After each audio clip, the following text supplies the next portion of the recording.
코로나 바이러스 감염증 19 국내 발생 현황을 설명드리겠습니다. 10월 12일 기준으로 국내 발생 신규 확진자는 69명이 확인되었고 해외 유입 사례는 29명이 확인되어 총 누적 확진자 수는 24,703명입니다. 현재는 1,542명이 격리 치료 중이시고 위중증 환자는 조금 감소해서 87명입니다. 어제는 한 분이 추가로 사망하셨고 누적 사망자는 433명입니다. 삼가 고인의 명복을 빌고 유족께는 위로의 말씀을 드립니다. 먼저 국내 주요 발생 현황에 대해서 설명드리겠습니다. 서울 서대문구 장례식장과 관련해서는 10월 8일 날 첫 확진 환자가 발생한 이후에 접촉자 조사 과정 중에 10명이 추가로 확인되어 누적 확진자는 총 11명입니다. 경기도의 동두천시 친구 모임과 관련해서는 7명이 추가가 되어 현재는 총 15명이 확인이 되었습니다. 경기도 수원시의 스포츠 아일랜드와 관련해서는 10월 6일 날 확진자가 확인되었고 접촉자 조사를 통해 총 6명이 확인이 되었습니다. 대전의 유성구 일가족 모임과 관련해서는 10월 10일 첫 확진자 발생한 후에 접촉자 조사를 통해 13명이 추가로 확진되어 현재까지는 총 14명입니다. 가족이 7명이 포함이 되어 있고 그 가족 중에 한 명이 다니는 어린이집에서 7명이 확인이 되었습니다. 해외 유입 사례에 대해서 설명드리겠습니다. 어제는 29명, 조금 많은 숫자가 확인이 되었습니다. 검역 단계에서 9명, 지역사회 격리 중에 20명이 확인이 되었고 외국인이 24명이었습니다. 추정 유입 국가는 네팔에서 들어온 13명이 한꺼번에 확인이 돼서 숫자가 좀 늘어난 상태이며 인도가 4명, 우즈베키스탄 3명, 필리핀 2명 등이었습니다. 지난 일주간의 방역관리 상황 및 위험 요인에 대해서 설명을 드리도록 하겠습니다.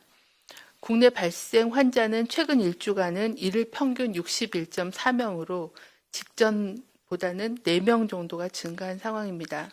직전 일주 정도는 추석 연휴가 계속 지속이 돼서 확진자 숫자가 조금 적었던 걸로 판단하고 있습니다. 지난 일주간 집단 발생 신규 건수는 전주 대비해서 4건이 감소하여 9건이 보고가 되었습니다. 감염 경로 조사 중인 비율은 20% 내외를 유지하고 있고 방역망 내의 관리 비율도 80%를 충족하지 못한 걸로 나타났습니다. 해외 유입 사례는 최근 일주간은 평균 13명으로 지난주와 유사하게 10명 내외의 수준을 유지하고 있는 상황입니다. 최근 일주간은 사망자 규모는 조금 감소하여 10명이 발생하였습니다. 사망하신 분들의 연령대는 80대가 6명으로 가장 많았고 70대 1명, 그리고 60대 2명, 50대가 1명이었습니다. 이 중에서 기저질환이 있는 경우는 10명 모두 기저질환이 있으셨습니다. 여전히 연령대별 치명률을 보시면은 80대 어르신들은 21.4%의 치명률을 보여주고 있고 70대는 7.2%, 60대는 1.2%로 80대 이상의 어르신들에서의 치명률은 계속 높은 수준을 보여주고 있는 상황입니다.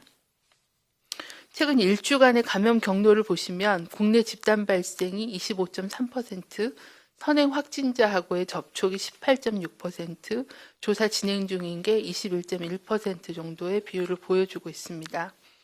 여전히 의료기관 그리고 또 추석 연휴 이후에 가족 지인 간의 모임을 통한 전파 사례가 상당히 증가하였고 방문 판매에서의 신규 사례도 보고가 되고 있습니다. 지난주에는 경기 북부 지역의 군부대 2군데에서의 집단 감염도 보고가 되었습니다. 특히 고령층 기저질환자가 많고 감염률 중증도가 높은 정신요양병원 또 노인 요양시설에서는 종사자의 마스크 착용, 손위생, 그리고 유증상자에 대한 신속한 검사, 외부인 방문 금지 등 시설 내 감염 관리를 철저히 하는 것이 중요한 상황입니다. 특히 수도권을 중심으로 한 유행 지역에서는 고위험 시설의 종사자나 아니면 출퇴근을 하는 이용자를 대상으로는 일제 선별 검사를 실시하는 방안을 지자체와 기획 중에 있습니다. 중앙방역대책본부는 전국 단위의 사회적 거리두기를 2단계에서 1단계로 조정함에 따라 자칫 느슨해질 수도 있는 마스크 착용, 거리두기 등의 방역 수칙을 철저히 준수해 주실 것을 요청을 드립니다. 전국적 거리두기를 1단계로 조정하여도 수도권처럼 집단 감염이 지속적으로 확인되는 지역은 고위험시설의 방역수칙을 의무화하는 등 2단계 조치의 일부가 유지가 됩니다. 특히 불특정 다수가 이용하여 감염 확산의 우려가 있는 대중교통, 집회, 시위장, 감염 취약계층이 많은 의료기관과 요양시설 또는 보호시설 등에서는 거리두기 단계와 구분 없이 마스크 착용을 의무적으로 시행합니다. 마스크를 착용하지 않거나 올바르게 착용하지 않은 경우에 위반 당사자 및 관리 운영자에게 과태료가 부과됩니다. 이는 한 달간의 계도 기간을 거쳐서 시행될 예정입니다.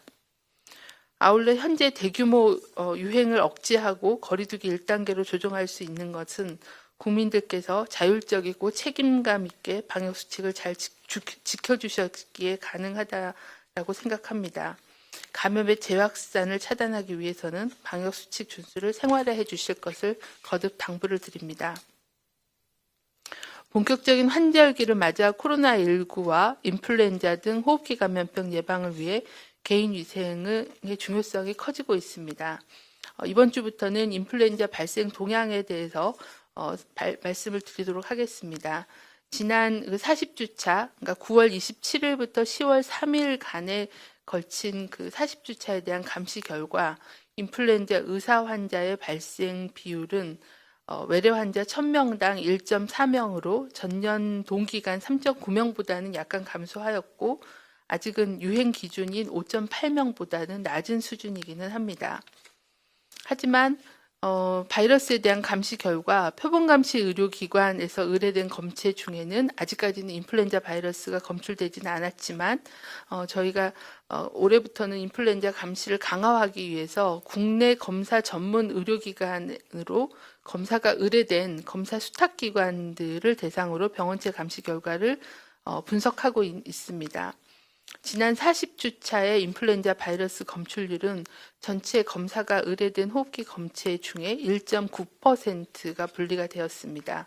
앞으로도 인플루엔자 발생 상황에 대한 집중적인 모니터링을 시행하고 안내해 드리도록 하겠습니다. 아직은 인플루엔자 그 주의보호를 내릴 정도의 수준의 발생은 아니지만 일부 호흡기 유증상자와 또 입원 환자 일부에서는 인플루엔자 바이러스가 확인이 되고 있는 그런 상황입니다.